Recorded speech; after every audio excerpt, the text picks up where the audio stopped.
Welcome to Hometown Happenings. I'm your host, Carol McCarthy, and we're taking it outside today.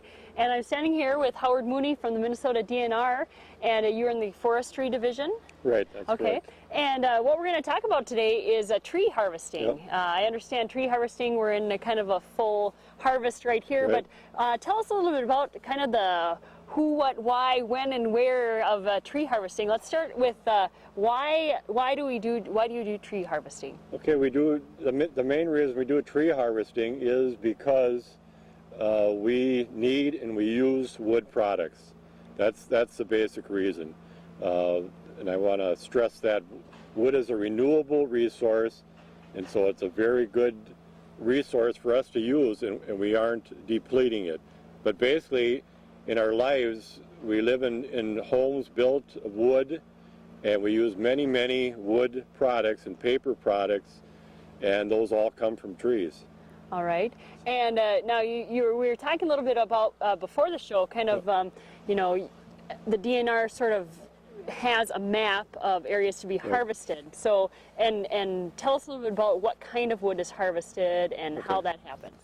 Well, there's many different kinds of wood that is harvested. It all depends on the type of tree, and every different kind of tree is measured or managed a little bit differently, and that's what we look at.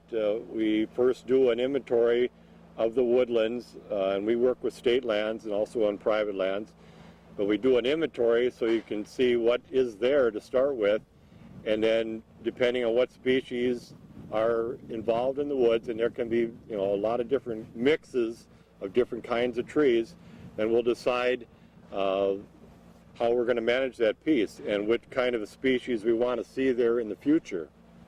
Okay.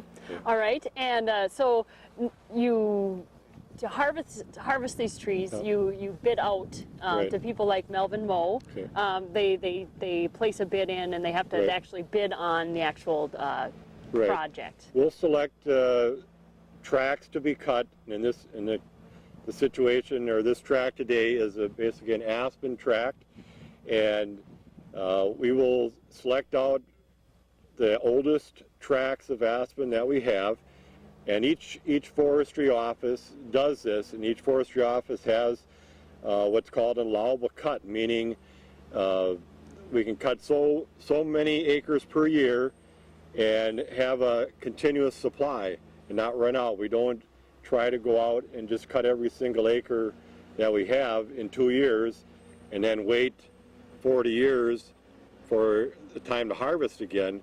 We're trying, in aspen, we have a 40-year rotation, meaning when those trees get 40 years old, we consider them mature. And after that point, they do start to deteriorate. The trees here on the sale today are about 55 years old. So we try to map it out, so we are cutting, you know, about a 40th of our aspen acres on state land each year. Okay. So that's how and so we'll pick out the tracks, and then the tracks are put up. This was actually at an oral auction where a lot of loggers come to the auction, and they'll bid on the wood on each particular tract. Okay. All right.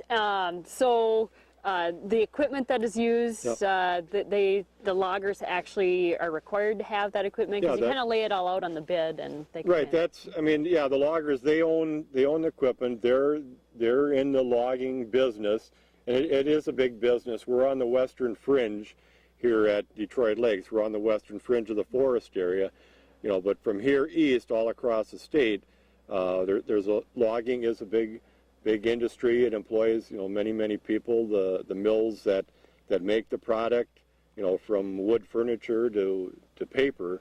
There's many different mills in the state that employ a lot of people doing that. And then the logging industry itself, I don't have a number on the number of loggers, but there's many loggers that make their living they buy the wood, they cut and process it, and then they haul it to the mill, and then the mill pays them, you know, so much X amount of dollars for that wood. All right, and you know, I'd ask you too. You know, we've got Melvin Moe Yep. and his son doing this, and it's a family tradition Right. that he's been doing it for about 50 years. And you know, like you said, it's not just one family; it's who bids the the lowest in the state. Right. You have to go through that process. Yeah. All right. I mean, as far as that goes too, there's many logging operations that are that way. There's second and third generation loggers. And that happens quite a bit. The loggers, their sons will take over the business from, and they started. The older loggers started when it was very primitive, and now it is highly mechanized. And you'll see today the machinery is quite advanced from what it was even 20 years ago. And how long has the DNR been doing this, harvesting trees? And Many years. I don't remember the year, since the early 1900s. okay, all right. We've been having timber sales, and like I say, nowadays it's a good income. The state derives money from the sales, or private landowners, they make money. The loggers make money, and the mills make money. So it's a good product to have. And actually, in this case, this state land is actually called school trust land, meaning that the local school district does get a percentage of the proceeds of the sale. Any income that comes off of this piece of state land, it's just a 40-acre piece. The local school district gets a percentage, and again, that's true across the state.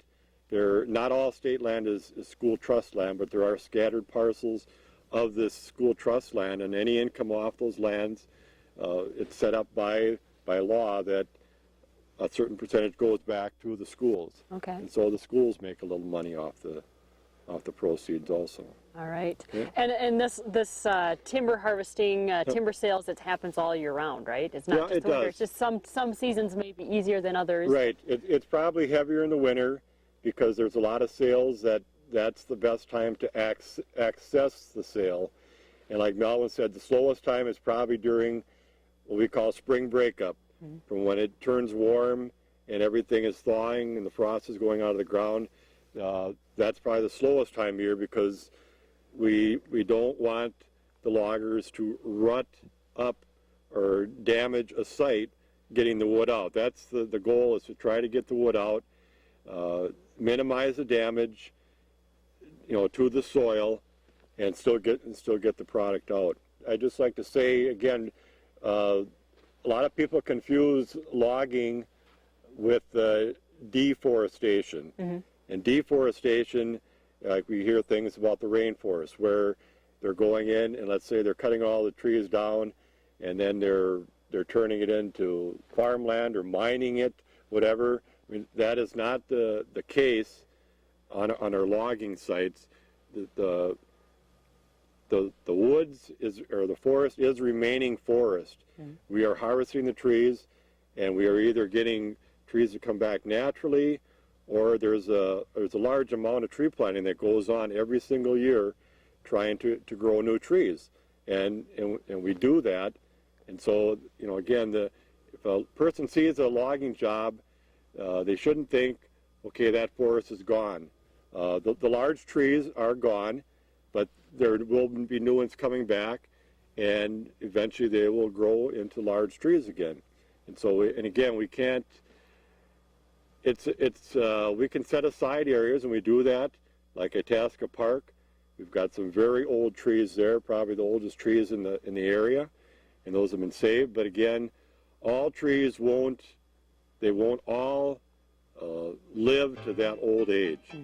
And again, and the biggest thing is just that we need the products, because if we had to substitute some other non-renewable resource for wood, we'd be hurting. And especially, as the population keeps growing, the consumption and demand keeps growing for products, and that's the good thing with wood. We can keep reusing it over and over. Okay, well, Howard, thank you so much for bringing us out You're here welcome. today and opening you. our eyes up to some things going on in our backyard, Hometown Happenings. And that's going to wrap up this portion of Hometown Happenings. For TV3, I'm Carol McCarthy.